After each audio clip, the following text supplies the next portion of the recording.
E aí, então, eu vou regredir um pouquinho.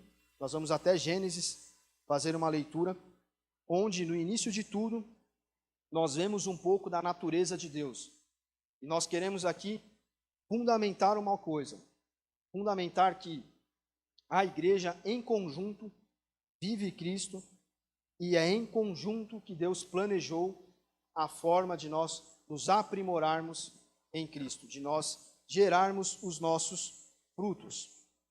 Então, eu coloquei alguns textos aqui, que eu não vou ficar abrindo a Bíblia toda hora para não demorar, não ficar com aqueles intervalos muito grandes aqui. Mas eu trouxe hoje para compartilhar com os irmãos uma Bíblia que se chama a Bíblia A Mensagem.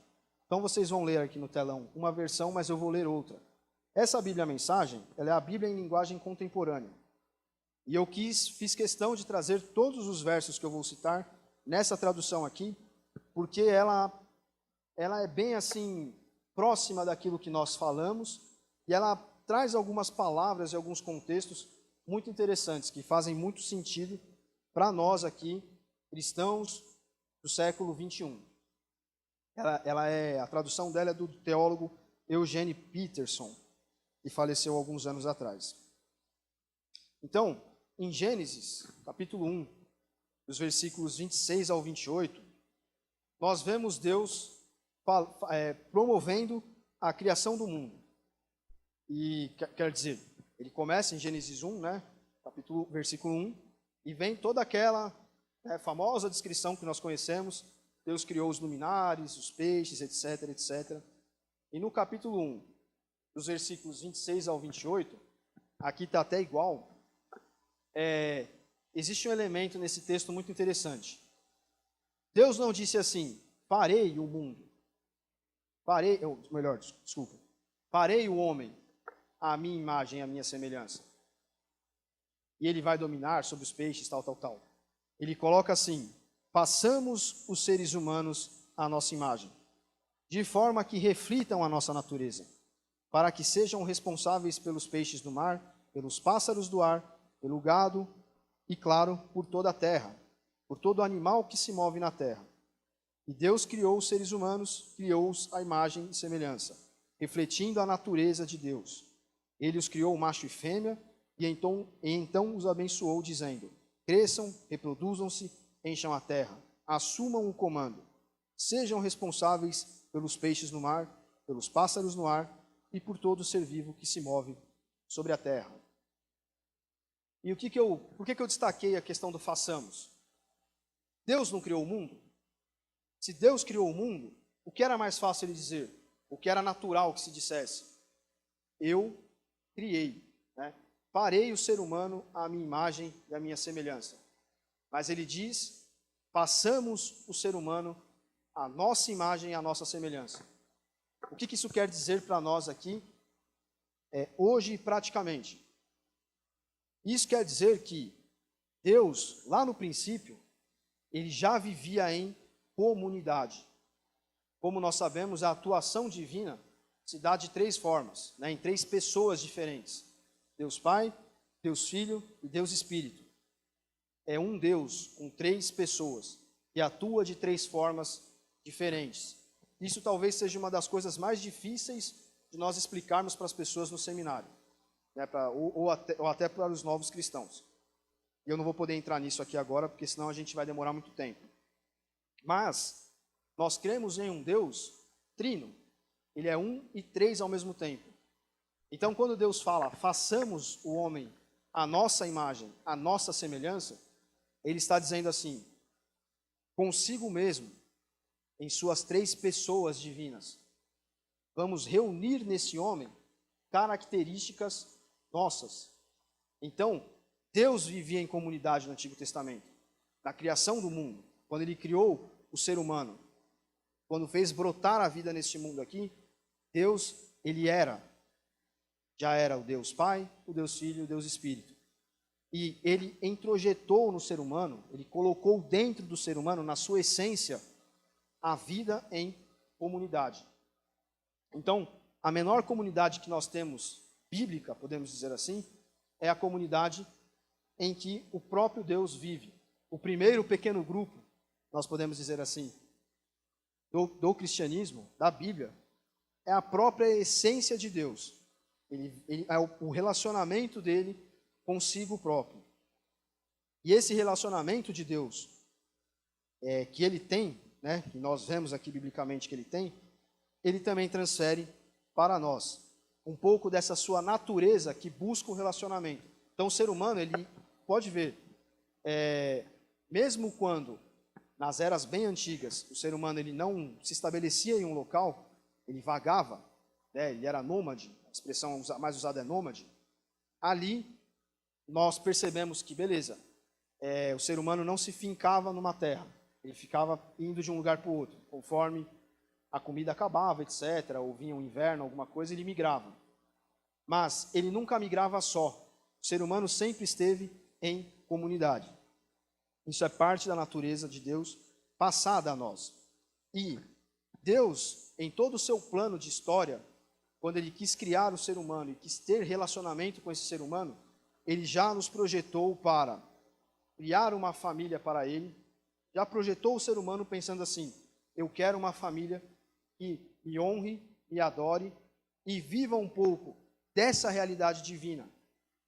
E ele estabeleceu todo o plano da história. Criar o ser humano, criar um meio para que esse ser humano se ligasse a ele, e esse meio é Jesus Cristo, e criou a sua comunidade, a sua família. E essa família criada é justamente a igreja. Eu separei um outro texto também, que traz um pouco dessa realidade para nós. Está lá, é famoso, né? Um texto em 1 João 1, os versículos 1 ao 5, onde nós temos explicado, de uma outra forma, essa natureza divina de relacionamento. Esse Deus, nós temos a figura desse Deus, que ele se relaciona entre si, se relaciona consigo mesmo, e quer se relacionar com o ser humano. E dentro dessa relação com o ser humano, quer trazê-lo para perto de si, formando uma grande família. Então, em João, nós temos a seguinte passagem aqui, João capítulo 1, os versículos 1 ao 5. Antes de tudo havia a palavra presente em Deus, Deus presente na palavra. A palavra era Deus, desde o princípio à disposição de Deus. Tudo foi criado por meio dele, e nada veio a existir sem ele. O que veio à existência foi a vida, e a vida era a luz pela qual se devia viver. A luz da vida brilhou nas trevas, e as trevas nada puderam fazer contra a luz. Então aqui, João traz a mesma realidade que nós vemos agora há pouco em Gênesis. Deus estava no começo de tudo, criou tudo, e a palavra estava presente em Deus, e Deus era a palavra. Quem era a palavra? Em outras traduções vem como verbo. Deus encarnado, Jesus Cristo. Jesus Cristo já estava com Deus e ele era a ação pela qual as coisas eram feitas. E essa palavra encarnada, esse Jesus, ele veio à existência, foi a vida. E a vida era a luz pela qual se devia viver. A luz que brilhou nas trevas, a qual as trevas nada puderam fazer.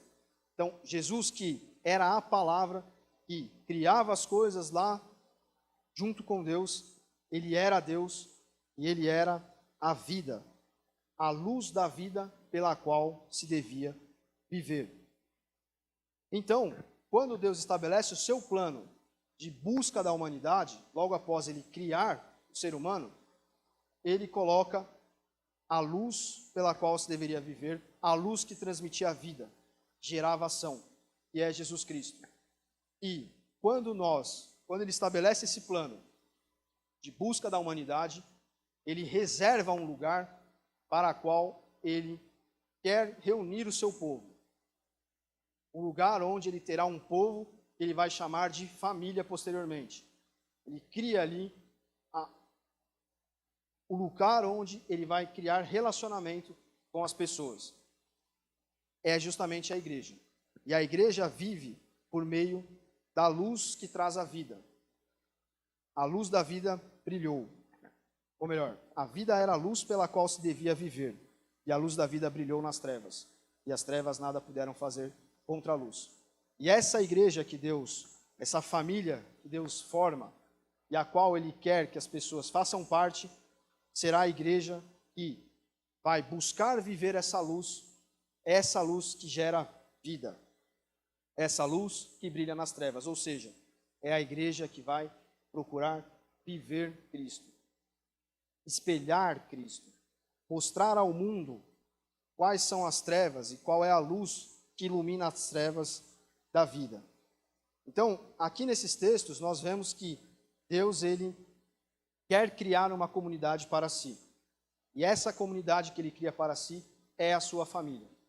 E essa família se reúne na igreja, vivendo na luz da vida, imitando a Cristo, tentando ser como Ele, vivendo um pouco dessa realidade de comunhão divina, que nós vemos lá, agora há pouco aqui, em Gênesis, no começo de tudo. Façamos o homem à nossa imagem e semelhança. Esse façamos era a palavra encarnada, era o verbo. O verbo era Jesus, a luz que veio brilhar nesse mundo e que gera vida. E aqueles que imitam esse Cristo e que vivem nessa luz, reúnem-se na igreja e levam essa vida que essa luz traz para as pessoas e iluminam o mundo. Esse era o plano de Deus desde o início. Montar uma família onde essa realidade da comunhão divina, ela é vivida. E é isso que nós tentamos fazer na nossa vida. Viver a luz que brilhou, a luz pela qual se devia viver. Ou seja, o próprio Cristo.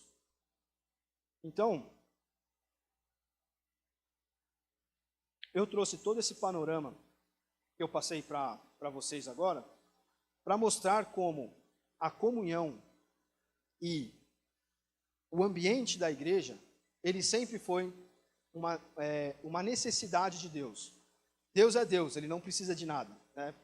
Mas eu quero usar essa expressão da necessidade de Deus, não porque Deus precisa de nós para algo, porque Ele não precisa. Ele separou o Mar Vermelho sem precisar de Moisés, sem precisar de ninguém.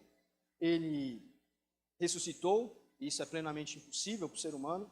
Ele fez muitas coisas que nós temos registradas na Bíblia, sem a necessidade da participação humana, porque Deus é Deus. Mas, quando eu digo que Deus criou todo esse plano de montar uma família que vivesse em comunhão, e Ele tem necessidade disso, é porque Ele colocou no ser humano esse elemento do relacionamento. E é a partir desse elemento que a mensagem do Evangelho ela é transmitida. Os moralistas costumam achar que a mensagem do Evangelho é transmitida pelo seu testemunho, pela sua conduta de vida, assim, bem retinha, sabe? Como se estivesse quase que pulando a amarelinha. Não, eu vou dar um exemplo e essa será a minha luz brilhando lá fora. Mas nós acabamos de ver, biblicamente, que não. Pode até ser muito bom você ter uma conduta de vida quase que exemplar para as pessoas que estão ao seu redor. E eu não condeno quem faz isso, nem digo que está errado. Mas o plano de Deus para atrair pessoas para perto de si é através da comunhão da igreja. É o abraço que a igreja dá aos de fora, que é um abraço fraternal, é um recebimento que não é por nós, mas é por intermédio do Espírito Santo, e faz com que essas pessoas façam isso com o Evangelho. Tem abertura ao Evangelho.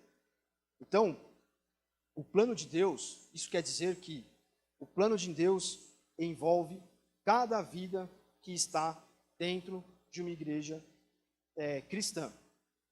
Cada um com o seu jeito de ser, com a sua personalidade, com o seu dom, com o seu talento, com a sua forma de se expressar, enfim, com o seu perfil físico, com o seu tom de pele, com a sua vida financeira às vezes muito boa, às vezes muito ruim.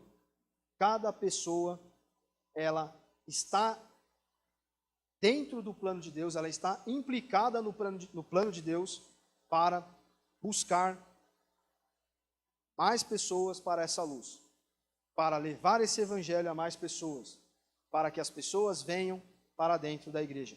Então isso quer dizer que Deus, quando Ele cria o ser humano com a questão do relacionamento, Ele quer que nós, cada um, com as nossas diferenças, a igreja ela é heterogênea, cada um com a sua diferença, com a sua peculiaridade, coloque um tijolinho na obra. E esses tijolinhos fazem com que aqueles de fora sejam abraçados através do relacionamento. Então, o principal elemento de evangelização é o relacionamento. É o contato que nós temos com outras pessoas.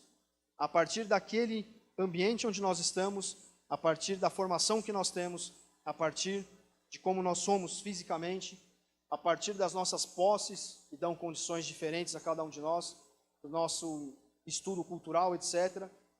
Deus quer nos usar para uma coisa: ter relacionamento com gente de verdade e mostrar para essa gente de verdade, gente como a gente, como é viver na luz de Cristo. E viver na luz de Cristo é ter essas pessoas dentro da igreja, para que elas façam parte da família de Deus.